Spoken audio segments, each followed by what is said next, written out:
more exciting, it's time to relax. Cause we do this for the culture, African and the nation. One time, two time for the cha-cha gang. Give me the cha-cha gang. Rocking with the best, cha-cha gang. Give me the cha-cha gang. Alayela with cha-cha gang.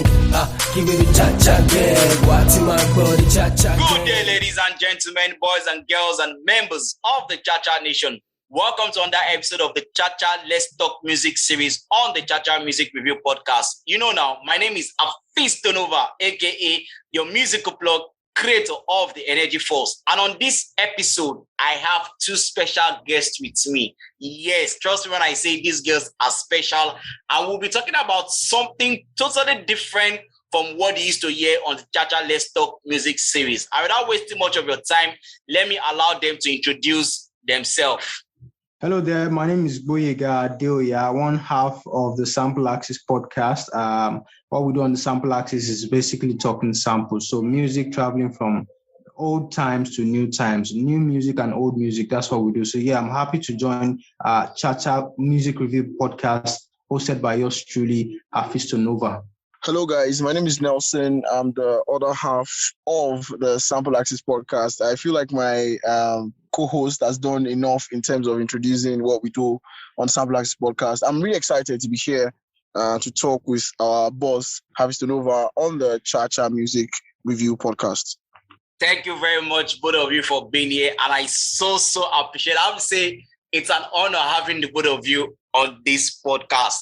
Now, without wasting much time, like I said, we are going to be talking about something that is not what I usually discuss on the podcast, but it's something I've been wanting to do for a very, very long time. I'm so glad that I can do this with you guys.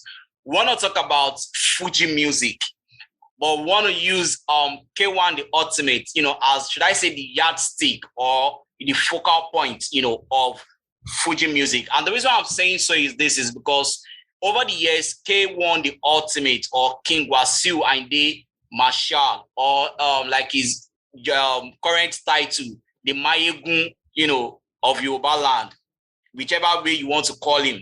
Over the years, I think he has remained that symbol when it comes to, Fuji.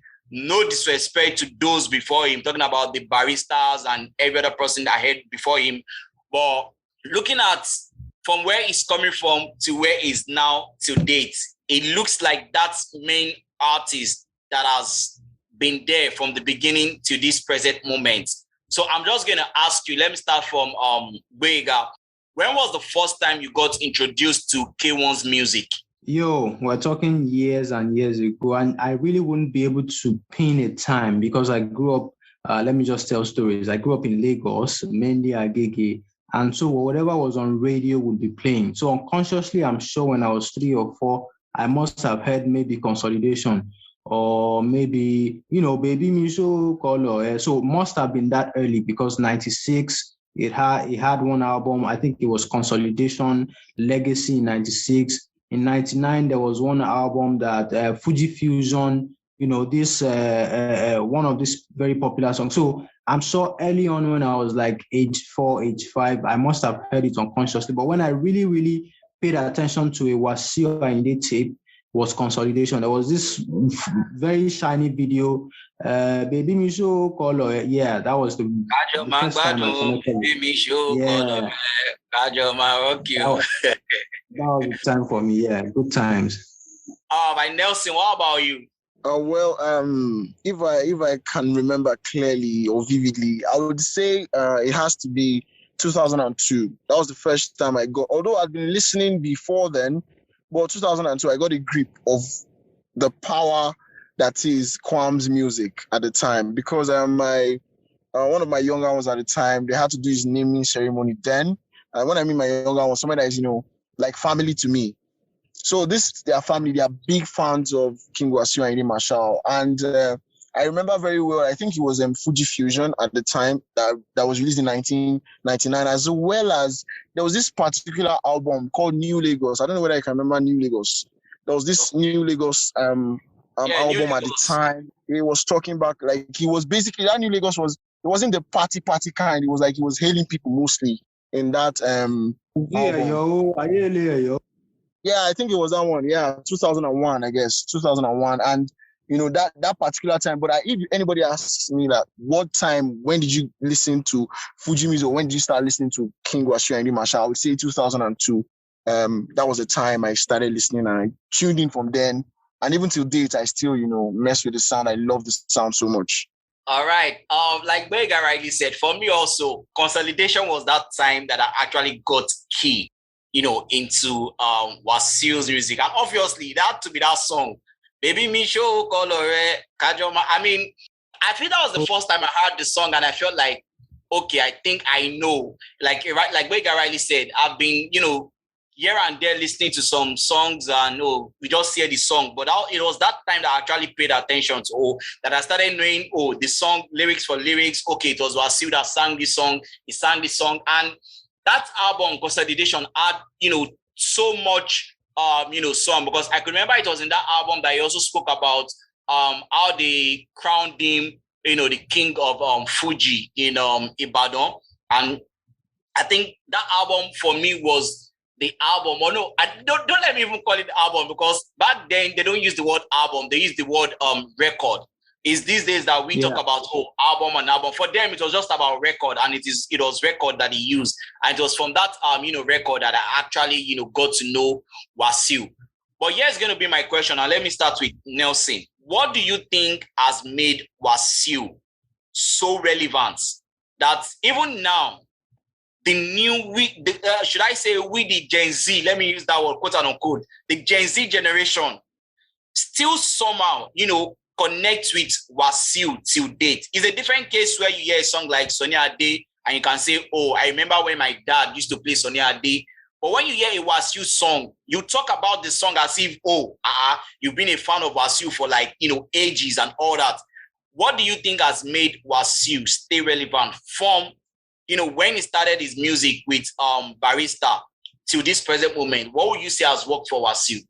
Well, if you ask me what I think has worked for him, I would say versatility.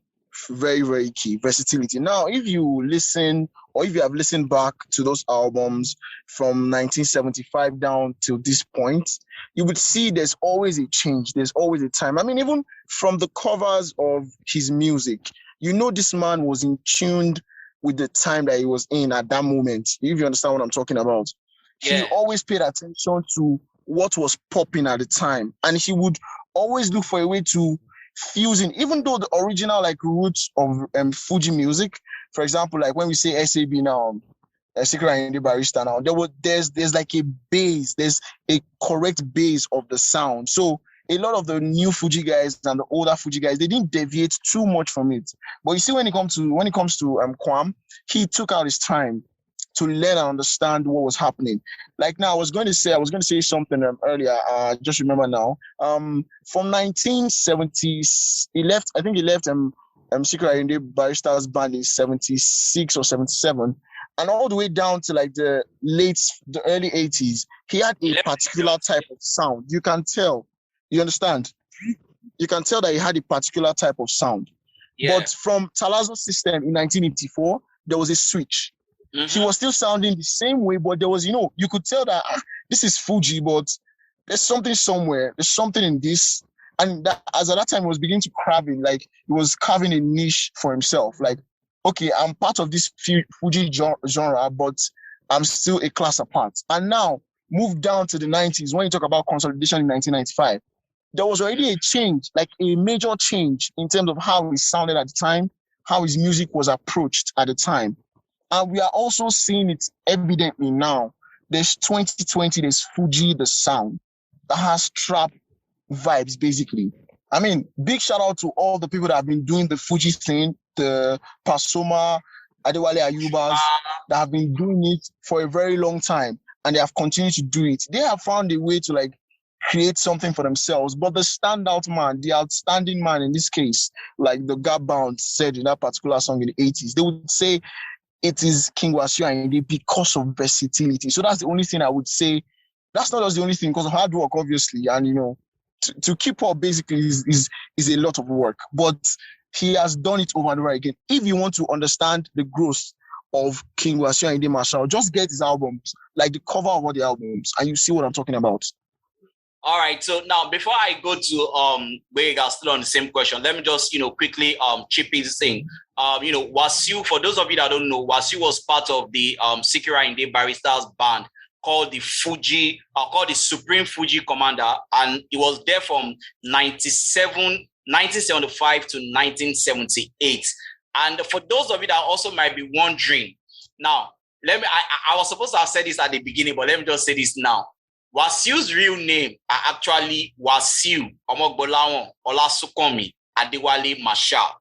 Now, the Ayinde was a name that he adopted when he was about leaving Barrister. He asked for his blessing and his permission, and he added that name to his name, and that was how he became Ayinde. But from the onset, when they gave birth to him, the Ayinde was not part of the name. And every other name that he acquired along the way, he was just picking them up and picking them up and picking them up. So now, back to you, Gboyega. What would you say has made Wasiu so relevant till date? I think all of the things Nelson said, and then in addition to that, Nelson mentioned hard work when he was closing his remarks. Hard work is so important. I think we did an episode on sample axis and we counted like 25 albums. I'm sure there is more. So when you do 25 albums, definitely there are many live albums. So, but studio albums, if you sit down for like 30 years and you have more than 30 albums, studio albums, that is a lot of work. And then deliberately altering the sound. If you listen to Talaso in 84, and you push it to 94, the sound would have changed, either by addition of another kind of piano, or the saxophone, or double saxophone, or one more guitar to the band. There was conscious efforts to alter the sound. Now, push it forward to a time like Solo, Makinde, the growth in the sound, there is a consistent growth. Okay, let's make this sound different from what I did in 84. So that has helped him. Apart from that, Wasiu is very culture conscious. When I say culture conscious, he knows there was a time he did, like not once, over and over, he would do albums to celebrate kings across Yoruba land. So he would do one album on the side B, he would hail Alaafin of Oyo. On another one, he would hail Ooni of Ife. Another one, Olubadan. Another one, he would do across the states in Yoruba land to familiarize with the cultures. And apart from that, he's also politically conscious.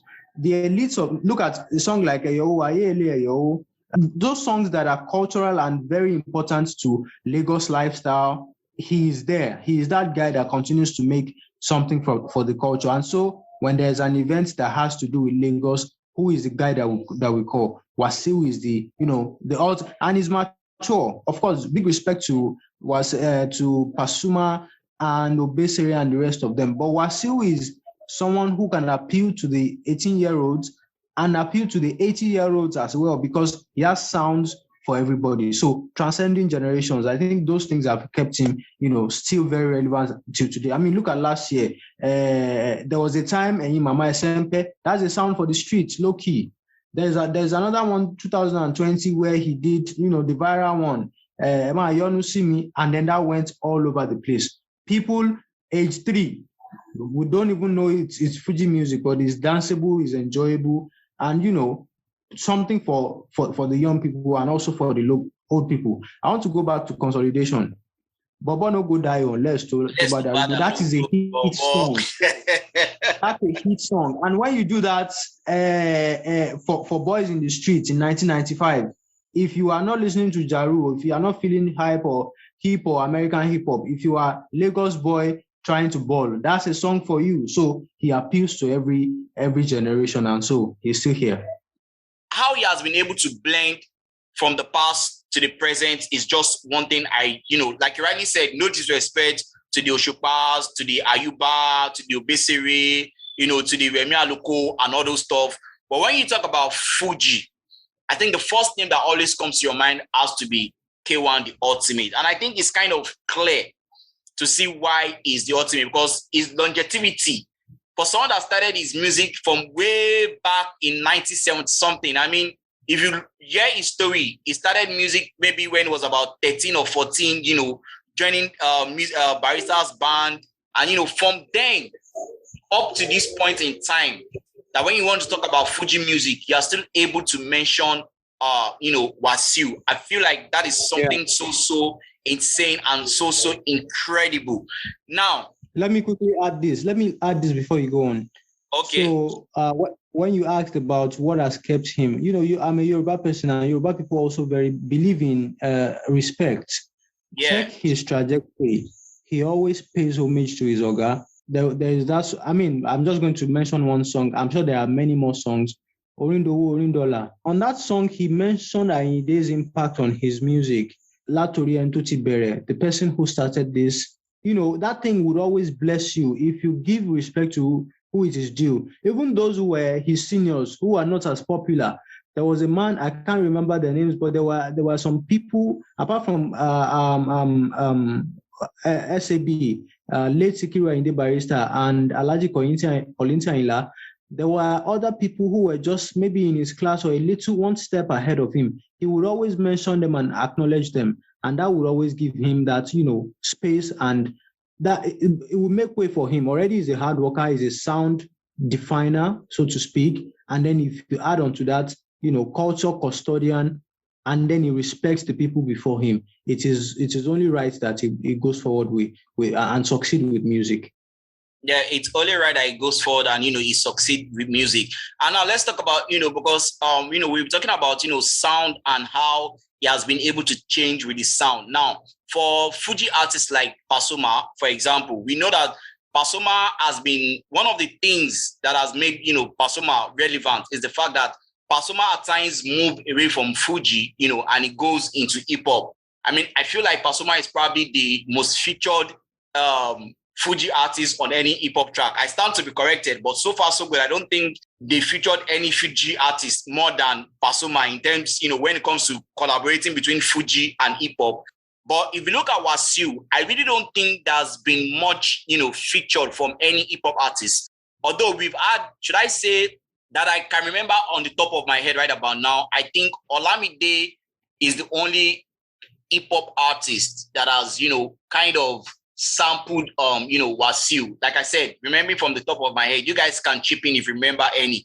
But Olamide is the only one that I know of at the moment that really sampled on Wasiu's song, and that was this Omani Fowoshe, Omani Fowo, Iru Kile Omani Fowoshe. So I mean, for someone that has not really, crossed, he didn't go outside his genre of music. He stayed within that genre of music, and he has been able to, should I say, let me use the word manipulate, but let me say improve. Because like you rightly said, I mean, he took it all the way from Barrister. Barrister started it. He took it, learned from the master, and then he continued to redefine the sound every year, every time. I could remember when I was listening to Consolidation, and there was a part in that Consolidation where he was singing about, hip hop, Jojo me, I want him hip hop, Jojo me. And underneath the whole Fuji drum, you could hear the typical that hip hop vibe. You could hear it in that song. And as way back as this was 95. Oh. Exactly. And I feel like Wasiu is just, honestly speaking, I think his talent is something that should be talked about more. Probably because, like I said, Fuji music, now is not Afrobeat, is not hip hop. So a lot of us don't see it as something big or something major. But if you look at it, I think that has been that is one major genre of music, that we have in Nigeria. So I'm just going to ask this. For me, and this is where I want you guys to, put in, I'll start from Nelson. I would say 2020, when Wasiu decided to do Fuji the Sound, that's the EP, bringing about Adeorio King, Awade, Majoni Show and all that. Now, that EP for me was like another defining moment, for Wasiu's career, because that EP just blew. And this is where I'm going to the replay value of Wasiu songs. Now, I'm not a big fan of how am I going to put it? I'm not a big fan of Paso. I'm a huge fan of Oshupa, but there are some Oshupa songs that I hear today and I feel like, like if I hear those songs today, I feel like I think I only enjoyed that song when it came out. I don't enjoy it this time around. but there is hardly any Wasiu song that you will hear today and you won't still have. I remember when I had that Fuji the Sound, I felt the same excitement I was feeling when those songs came out was the same excitement I was feeling hearing the new verse or the new the new one that he did. So I feel like for me, his replay value is top notch. What do you guys think about that? I'll say something. In all that we have been talking about, there's something that we need to put a pin to, a point to. Okay. King Wasiu makes timeless music. Good. Now, one of the things you need to also take note of is that the Fuji the Sound album were carefully picked songs. Mm-hmm. They were not just random songs. Now, oh yeah, okay, this one was cool, this one was cool. No, they were carefully picked songs. They know that these songs are songs that nobody. I mean, it's like Awade. Awade was just. It wasn't a major part of Fuji Fusion, if we're being sincere. Exactly. But it stuck with everybody because it was just a vibe. And years after, it continues to be a very, very important part of the music. And that's why they carefully, King, even before the album came out, my younger brother in the house played the heck out of those songs. Just because, and my younger brother is like few more, like at least some months younger than I am. And he knows the songs better than I. So like you understand that he makes timeless music. As a young man, as a young chap, even if you are 4 down to like 48 or 50, I think Gboyega was saying something about that. Whatever age you are, as far as you listen to some specific songs, I'm not saying everything because I'm sure some people not be able to relate to some of the songs from King Wasiu Ayinde, but like you would be able to vibe to at least one or two things. The idea real key thing, anybody can vibe to it. Awade, anybody can vibe to it. If you check those songs, timeless music. That is why he's always going to be relevant. I'm sorry I'm about to put this person in, but I feel like there's no way for me to, so that I can explain to the younger generation as like myself what I'm talking about. Wizkid has been doing a whole lot. Definitely. In terms of music for Afrobeats. But there are few songs that you know that 20 years from now, if you play Oju Elegba, everybody's going to vibe to it. Definitely. You understand? If you play Pakurumo in 40 years from now, you're talking about 40 years from now, play Pakurumo anywhere, people will jam to it. Because of these songs, these particular songs, they are timeless sounds. You understand? And that's what he made also with the Made in Lagos album. But we're talking about King Wasiu has numerous albums to pick from. So I'm telling you that if he is going to like create a bigger album, maybe a Fuji Sound 2 or Fuji Sound 3 or Fuji Sound 4, all he needs to do is just listen back. I wouldn't be surprised if I say Mama Sempe comes back as a different vibe. I wouldn't be surprised. And I feel like people will vibe more because I'm not sure the entire demographic, like the 0 to 64, I'm not sure it's everybody that's picked up from that. Because I remember there was a time in Lagos, because I grew up in Lagos, I grew up in Bariga, I'm a Bariga boy. So there was a time, I'm talking about I don't know what year was the Mama Sempe. There was a time, I think it was Gboyega was telling me about it recently. I can't actually remember the year now. 2013. Around that time, from like 2014 down to 2017, there was no party that you would play in or that people would play music around that Bariga area that you not. Who are you? What are you doing? What's your work? You have to play the sound. So it's timeless sound basically, and he has lots of them. In fact, I'm curious. I want to see more like new stuff, like entirely new stuff from him, because he has the attention of everybody now. Trust me. And when I mean everybody, I mean the Gen Z as well, because I know he has the attention. Like our fathers and mothers, those ones are on lockdown. Anything King Wasiu does is go to them. Go to them. But the Gen Z now, he has the attention fully. They are going to want to mess with any of the sound that comes out. So really, the ball is in his court. He's the one in charge, as it is right now. He basically is in charge. And that man, I need to say it again, big ups to him. He never stops working. I think I need to say that again. He never stops working. Consistency, hard work. It's just amazing, really. He's 64 and it feels like he has been alive forever. Yeah, and that's one of the reasons why I'm always going to say big respect, big ups to the man, King Wasiu Ayinde Marshall. Yeah, big respect to him. Okay. Gboyega, what about you? Let's let me ask you this, and we're going to use this to wrap up the whole conversation about it. If you are to mention, let me just cut it short and simple, because like you rightly said, we can pick 1,000 songs and we'll not even end the conversation today. But just your top 3, just top of your head, which songs would you say are your top 3 songs from Wasiu? Yo, of course it's hard, but we're just going to pick 3. I'm going to be careful. There's one that they used to use to play adverts in one. There was a place I was staying, so every time they want to play advertising on radio, that song is instrumental. Awatunde ba Shende, Dr. Magola. Oh no, that has to be part of mine as well. That's part of mine as well. If I'm picking a top 3, Gboyega's number 1 is part of mine. Yeah, so again, when you listen to the lyrics, he's talking prayers, he's talking good things and all that. I'm going to pick another number, but I'll just, this one is one honorable mention. Orindola.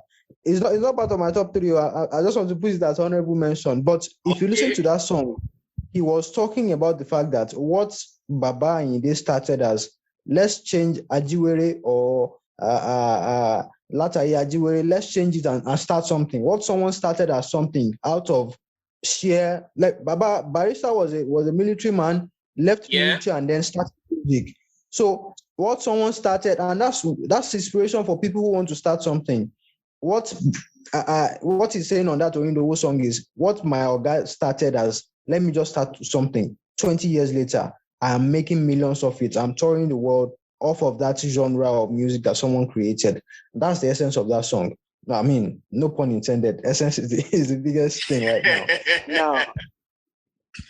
So yeah, second one, I would pick Solo Makinde. The arrangement on Solo Makinde is crazy. Solo Makinde,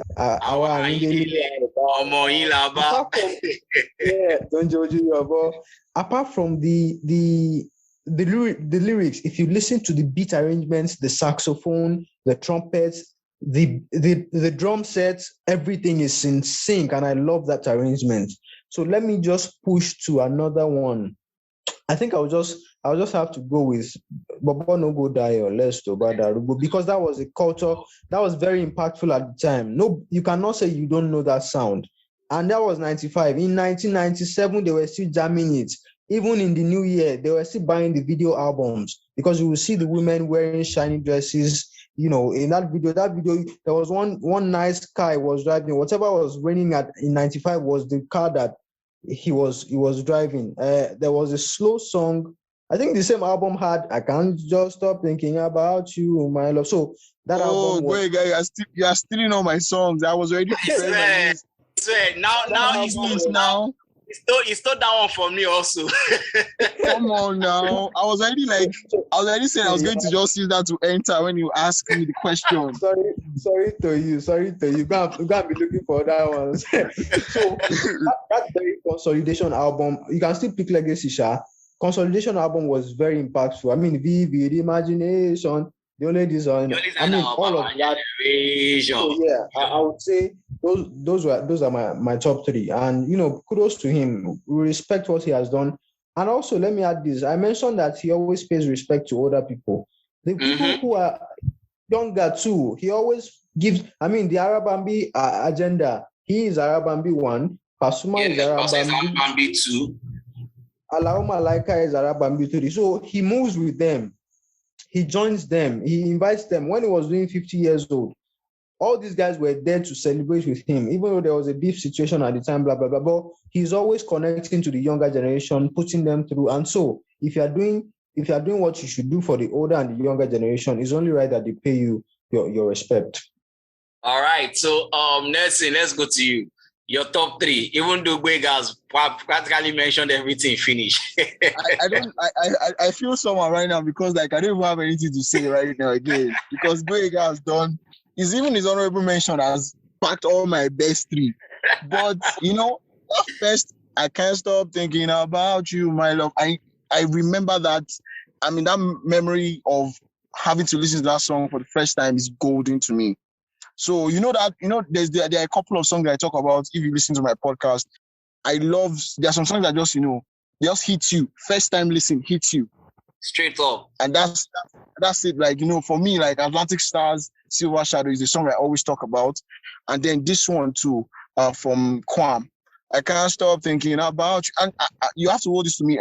Growing up, I didn't know how to speak Yoruba a lot. I didn't understand the language so well, like I do now. So I could only connect more to the songs that I understood at the time. You understand? So that's why it makes sense that I love that. And of course, Vivid Imagination, that one, Vivid Imagination. I remember that too as well. And and then I want to pick Adeori King because I have heard that song too much. And I'm sure you understand what I mean by too much. I feel like this is the first entry. And it's because, you know how it is now, when you listen to a song over and over again, you don't even know whether you love it or you just... Like, you can't even go to it. If you're in a party now and they play that song, that's the end.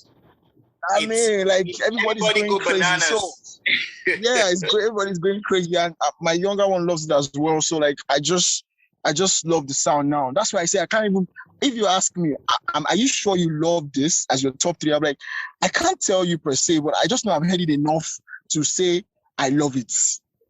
So yeah, that makes my top 3. And of course, there's one thing he does. I will just add this as like an honorable mention.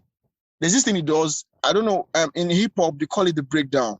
You know that part where there's a space in between and he's just flowing, he's just vibing. You understand? Yeah. Like, he's not really, really saying anything in particular, but the vibe is making sense.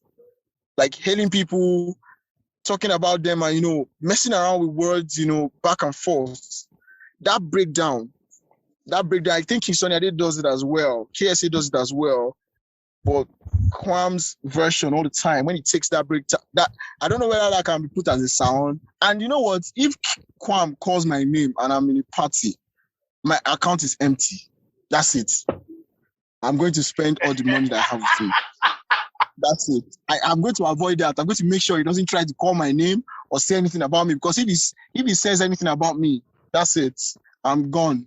People should just hold me down, collect my phones, my ATMs, everything. If I'm going to pick, my top 3, obviously we both, we've all agreed, that I just can't stop thinking about you. It's one of, it's classic, and that's definitely one of my top 3. Another song, that I'm going to pick. I don't know why, but every time I hear this song, I get so spiritually connected. I can't remember the name of the song, but it goes like this. Odere lamire, Odere lamire, Eleda wa, Kosho wa bo gede kawa ma shishe, kama fenko, pepe ye. Yeah, I know the song very, very well.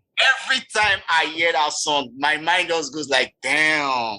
Yeah, that's a classic. That's a classic as well. I mean, and obviously, the last one for me has always been Our Day, Our Day. I mean, from the onset, I've always been a fan of, of that song so much. And my honorable mentions, obviously, has to be one of the one we rightly spoke about. That has to be Baba No Go Die or Less to Bada Ugo, Baba, those, at least these 3 that I've mentioned remain, my top 3 of Wasiu of all time. So once again, I really, really appreciate you guys for doing this with me. Thank you so much.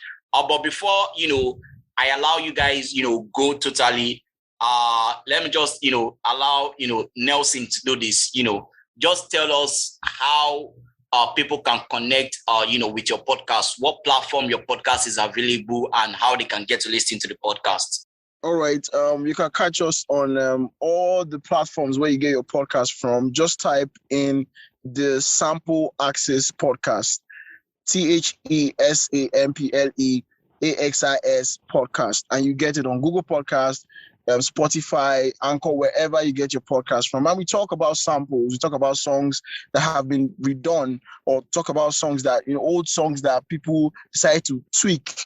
And we give you backstories as well. And trust me, if you listen, you're going to enjoy every part of it, because our backstories and our songs that we pick, they're always unique and golden, if you let me say that. And of course, you'll be able to, when you listen, you'll be able to see or get through to us via various platforms as well. Yes, and I'm just going to, add to that trust me, their podcast is one podcast that you should not, and I say it with all my chest, you should not miss. If you are a fan of music, unless music is not your thing, even if music is not your thing and you want to get to know about music, then trust me, you need to get to listen to their podcast. They are doing amazing job. And I won't lie to you, the first time I heard their podcast, I'm like, no, I need to have these guys on my podcast. No. These guys, they are just boss brain. Let me use that word. That's what they do. Once again, thank you guys very, very much for being on the podcast. I really appreciate it. I hope we can, get to do this. I hope we can get to do this some other time. Thank you very much. Sure. Most definitely. Thank you for inviting us, and enjoy yourself. Thank you for giving us your platform. We appreciate the words. Yeah, and a big shout out to all your listeners as well. Yeah, big ups to them. Really, I'm also a fan of your podcast as well. I've been listening for a while now, even though I plugged in late. I like to say late because I'm binge listening right now to your podcast. But still, like everybody that listens, and big shout out to every single person that listens to your podcast as well. Yeah, thank you very much. And big shout out to every Cha-Cha gang across the world. I mean, you guys have been fantastic. This is where we are going to draw the curtain on the Cha-Cha Let's Talk Music series on the Cha-Cha Music Review podcast, which is now being brought to you by Absolute Art Media, your number one online media and digital marketing agency. It's like come your way with another episode. My name will always be Hafeestonova, aka your musical plug, creator of the Energy Force. Peace out. Oh yeah, chill, relax, vibes on vibes. If you be bad, belle, you come on my side. Try to follow me, Yan, make I call my guys. Got a bottle of wine for the Cha-Cha gang. Dreads on my head like a Rasta man. Like 1, 2, 3, 4, 5. Man, this whole vibe got me higher, no lie. You waiting for the downfall, you do waste time. Right now, you are rocking with the true bass line. I pull strings like whiteys. Yeah, the bug give me on the right thing. Yeah, and I could do this all day. Yeah, this is my thing. Strike hard like force of a lightning. Bulletproof vest, yes, call I'm guiding. You already know where we residing. Cha-cha-cha-cha, that's my thing. Cha-cha, two time for the Cha-Cha gang. Give me the Cha-Cha gang. Rocking with the best, Cha-Cha gang. Give me the Cha-Cha gang. Alayela with Cha-Cha gang. Give me the Cha-Cha gang. Wati my body, Cha-Cha gang. Give me the Cha-Cha gang, Cha-Cha gang. What's my God? Hafeestonova. Queen Wasiu, I see you. Miss B. Cha-Cha gang. Cha-Cha nation. Thank you. One love.